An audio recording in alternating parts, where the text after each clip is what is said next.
मित्रों, एक बार फिर आपका मेरे इस चैनल पर स्वागत है। आज हम यात्रा करेंगे गंगा सागर की। सारे तीर्थ बार बार, गंगा सागर एक बार। गंगा सागर जाने के लिए चाहे आप किसी भी साधन से आएँ, सबसे पहले आपको कोलकाता हावड़ा स्टेशन आना पड़ेगा और वहाँ से आप रेल से जा सकते हैं। गंगा सागर का नज़दीकी रेलवे स्टेशन हावड़ा है और वहाँ से सियालदह से फ़िलहाल रेल से गंगा सागर जाने के लिए लोगों को पहले सियालदह से ट्रेन के बाद फिर सड़क के रास्ते काकद्वीप लाट पहुँचना पड़ता है। वहाँ से जहाज़ के माध्यम से मुड़ी गंगा पार कर सागर मेला द्वीप के घाट कछुपेड़िया पहुँचते हैं। फिर कछुपेड़िया से बस के द्वारा कपिल मुनि आश्रम पहुँचा जाता है। इसी तरह से बस से आप सबसे पहले धर्मतल्ला बस स्टैंड जाना होगा। धर्मतल्ला बस स्टैंड से आपको काकद्वीप के लिए बस पकड़नी पड़ेगी, जो धर्मतल्ला बस स्टैंड से 175 किलोमीटर है। धर्मतल्ला से काकद्वीप दक्षिण 24 परगना ज़िले के काशीनगर लॉट नंबर 8 पहुंचना होगा। वहां से आपको बोट से मुड़ी गंगा नदी पार कर कछुपेड़िया और फिर कछुपेड़िया से किसी वाहन से करीब 30 किलोमीटर दूर गंगा सागर घाट तट पर पहुंचा जा सकता है। गंगा सागर घाट तट से ई रिक्शा से कपिल मुनि मंदिर तथा समुद्र तक पहुंचा जा सकता है। आप चाहें तो क्रूज़ की यात्रा भी कर सकते हैं। क्रूज़ के माध्यम से कछुपेड़िया आइलैंड तक पहुंचना पड़ता है, जिसमें 8 घंटे का समय लगता है। कछुपेड़िया आइलैंड पहुंचने के बाद गंगा सागर की दूरी 30 किलोमीटर है और यहां से बस या टैक्सी से सीधे गंगा सागर पहुंच सकते हैं। गंगा सागर जाने के लिए पूरा विवरण मैंने अपने डिस्क्रिप्शन में डाल दिया है, आप उसे देखें और डिस्क्रिप्शन से आप आने जाने रहने का सारा विवरण मैंने अंकित किया है। काकद्वीप से कछुपेड़िया हमें जाना है बोट में बैठकर, और ये बोट का टिकट लेने का काउंटर है, टिकट काउंटर है काकद्वीप का। हावड़ा से काकद्वीप बस के द्वारा आना पड़ता है। बस से आए हैं हम और यहाँ से हमने कछुपेड़िया का टिकट लिया है काकद्वीप से। काकद्वीप से कछुपेड़िया तक हम बोट में बैठकर जाएंगे। वो टिकट लेने के बाद बोट में बैठेंगे और उसके बाद ये बोट हमें कछुपेड़िया उतारेगी और वहाँ से हम गंगा सागर तक जाने के लिए फिर टैक्सी से जाएंगे। ये देखिए, टिकट लेने के बाद इस तरह से ये बोट आई है वहाँ से कछुपेड़िया से, और हम कछुपेड़िया के लिए जा रहे हैं। भारी भीड़, सर्दी का मौसम था, काफ़ी सर्दी भी थी, लेकिन फिर भी मौसम अच्छा था, धूप खिली हुई थी। हम नाव में बैठने के लिए जा रहे हैं। काकद्वीप से बोट में बैठ रहे हैं हम और हमारी बोट रवाना होगी कछुपेड़िया के लिए। और मुड़ी गंगा ये है, इसका नाम मुड़ी गंगा है। मुड़ी गंगा पार करके हम कछुपेड़िया पहुँचेंगे। आप भी अगर आएँ कलकत्ता तो धर्मतल्ला से आपको बस मिलेगी। मित्रों, गंगा सागर भारत के तीर्थों में एक महातीर्थ है। कहते हैं यहाँ संक्रांति पर स्नान करने पर 100 अश्वमेध यज्ञ और 1000 गौवें दान करने का फल मिलता है। भारत की नदियों में सबसे पवित्र गंगा नदी है, जो गंगोत्री से निकलकर पश्चिम बंगाल में आकर सागर में मिलती है।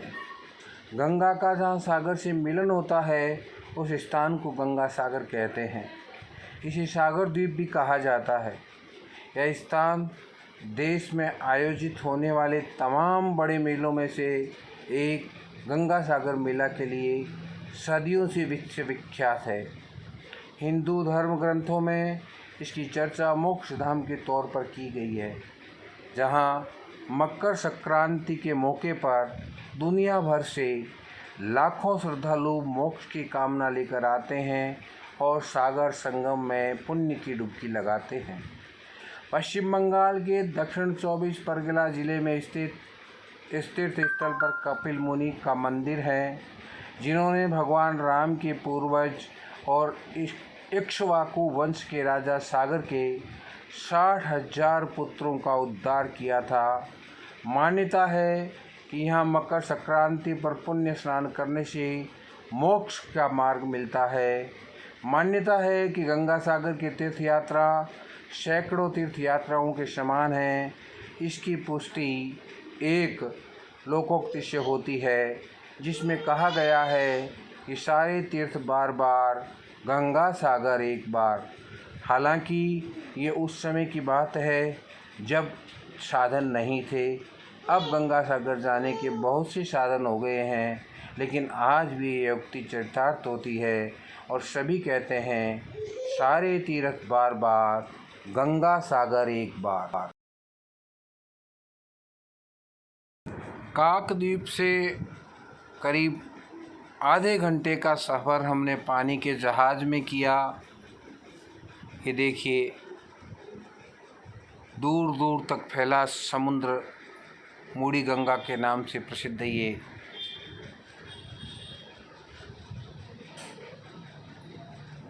एक ही बोट में सैकड़ों यात्री बैठे हैं जो गंगा सागर की यात्रा के लिए रवाना हुए हैं हावड़ा से। गंगा सागर की यात्रा करने के लिए मित्रों सबसे पहले हावड़ा ही आना पड़ता है। हावड़ा से आप चाहें रेल से, बस से या सियालदाह रेलवे स्टेशन से तक आकर आ सकते हैं। लेकिन उसके बाद काकद्वीप से आपको बोट में बैठकर जाना पड़ता है। आधे घंटे का सफ़र करने के बाद आप कचुबेड़िया पहुंचेंगे। वहां से उतरने के बाद फिर आपको बस करनी पड़ेगी। ये देखिए, दूर दूर तक पानी ही पानी नज़र आ रहा है। ये देखिए, चारों तरफ दूसरी बोट आते जाते आप देख रहे हैं। लहराता पानी गहरा और ये दूर दिख रही नावें। ये देखिए, इस तरह रोमांचक सफ़र हमारा गंगा सागर के लिए। ये गंगा सागर का तट दिखने लग गया है। हम गंगा सागर के तट कचुपेड़िया पर पहुंच गए हैं। ये देखिए, पहुंच रहे हैं। दूर से गंगा सागर लिखा हुआ आपको दिखाई दे रहा है। बहुत सी नावें वहाँ तट पर खड़ी है। हमारी बोट भी अब गंगा सागर के तट पर पहुँचने वाली है। हम सभी बेसब्री से तट का इंतज़ार कर रहे हैं बोट में बैठे। हमारी उत्सुकता बढ़ती जा रही है। देखिए, और भी बोट है वहाँ। ये गंगा सागर का बोर्ड, ये गंगा सागर का ये देखिए तट। और यहाँ से जो दर्शन करके आए हैं वो इस पुल के माध्यम से आ रहे हैं और हम इस पुल से कचुबेड़िया से जाएंगे और वहाँ से बस पकड़ेंगे। हमारे नाव किनारे लग चुकी है। हमारी नाव के यात्री यहाँ से उतर रहे हैं। ये देखिए, ये तट, ये दूसरी बोट है। एक कई बोट खड़ी है वहाँ, जो वापस दर्शन करके जो लोग आए हैं उनको वापस लॉट नंबर 8 पहुँचाने में जा रहे हैं लोग, और हम दर्शन करने के लिए जा रहे हैं। ये तट है, यहाँ पर हमारा ठहराव है और यहाँ से फिर हमें बस की यात्रा करनी पड़ेगी 30 किलोमीटर दूर। कचुबेड़िया से देखिए उतरने के बाद, गंगा सागर तट पर उतरने के बाद अब हम एक बार फिर ई रिक्शा से या बस से गंगा सागर के लिए रवाना होंगे। ये गंगा सागर का तट है और यहाँ से कपिल मुनि का मंदिर। वैसे तो गंगा सागर आप कलकत्ता से सुबह रवाना होकर शाम को वापस आ सकते हैं, जल्दी रवाना होकर। अगर आप रुकना चाहें तो गंगा सागर में बहुत सी धर्मशालाएँ हैं होटल भी है, आप अपने बजट के अनुसार रुक सकते हैं। गंगा सागर में भारत सेवा आश्रम संघ का यह धर्मशाला है। इसके अलावा गंगा सागर यात्री भवन धर्मशाला भी वहाँ है। रुकने की बात करें तो यहाँ बहुत से होटल है जिनका किराया 600 से लेकर 5000 रुपये तक है, जिससे आप अपने बजट के हिसाब से होटल बुक कर सकते हैं। सस्ते बजट में कपिल मुनि ट्रस्ट की तरफ से वहाँ धर्मशालाएँ बनी हुई है, जिसका प्रतिदिन का किराया 300 से 500 रुपये के बीच है और एक रूम में 3 लोग रह सकते हैं। यहाँ सबसे सस्ता स्थान भारत सेवा संघ की धर्मशाला है। खाने पीने की व्यवस्था की बात करें तो यहाँ बहुत हैं। गंगा सागर में ज़्यादातर बंगाली भोजन मिलता है। वहाँ चावल और मछली का चलन ज़्यादा है, इसलिए अगर आप शाकाहारी हैं तो आपको शाकाहारी भोजन मिल तो जाएगा, लेकिन इसके लिए आपको काफ़ी मशक्क़त करनी पड़ेगी।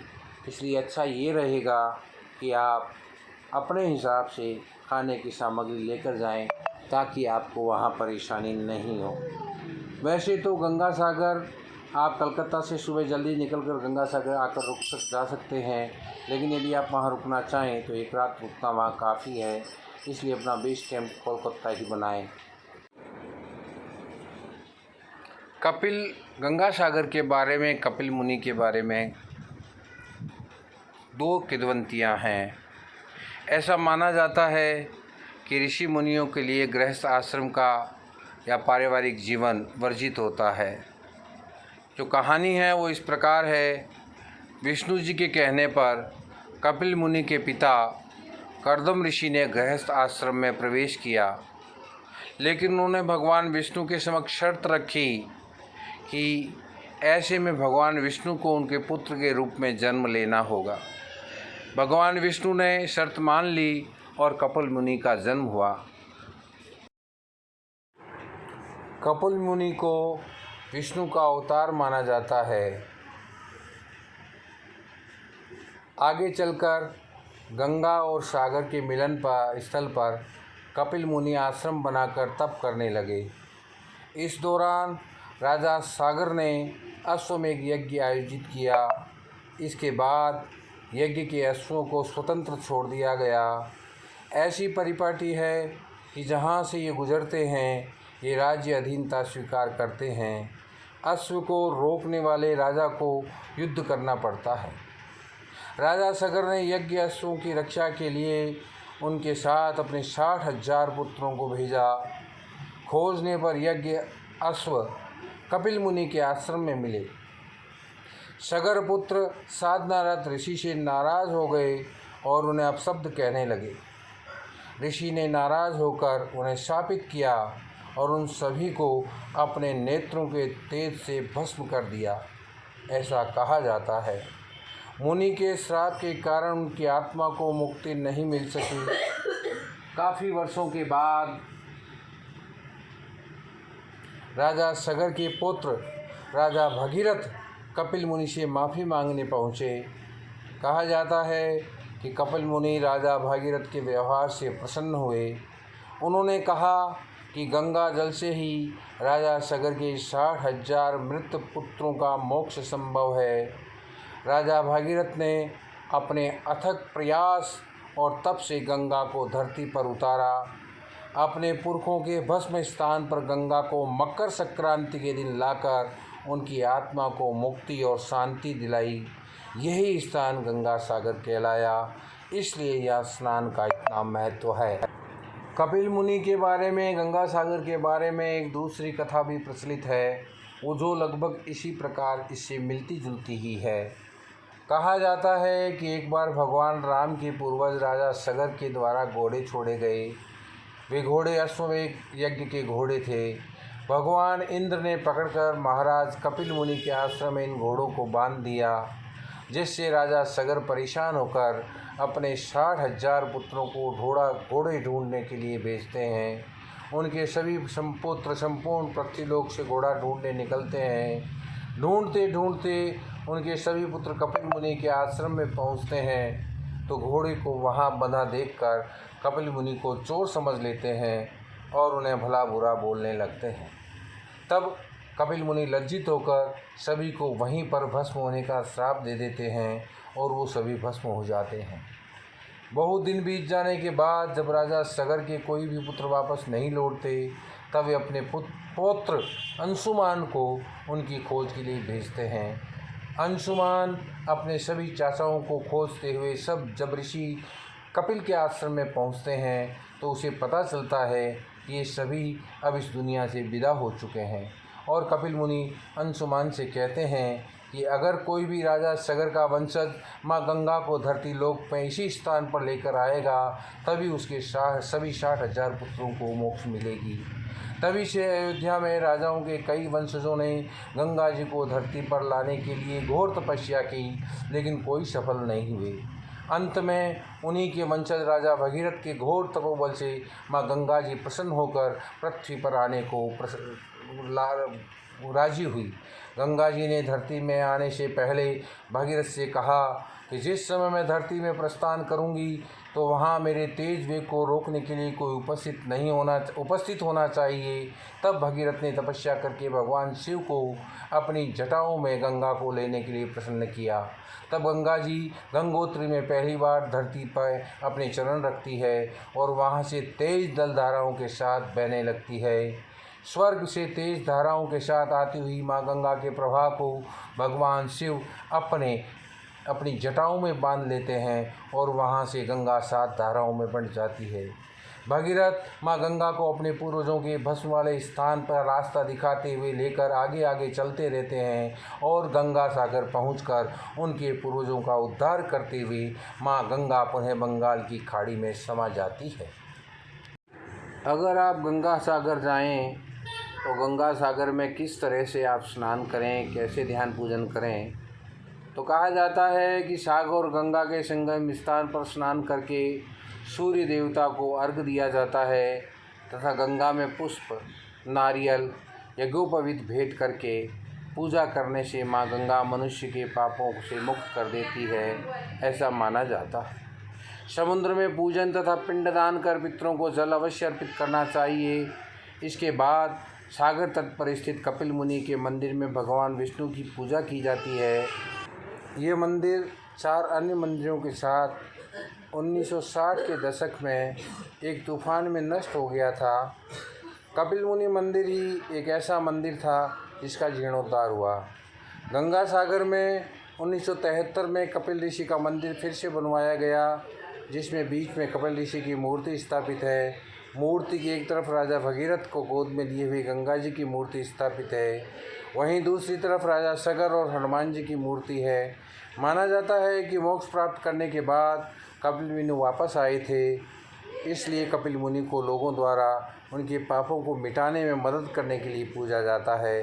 गंगा सागर में कपिल मुनि आश्रम के पास हर वर्ष मकर संक्रांति के दिन मेला लगता है, जो करीब 5 दिनों तक चलता रहता है।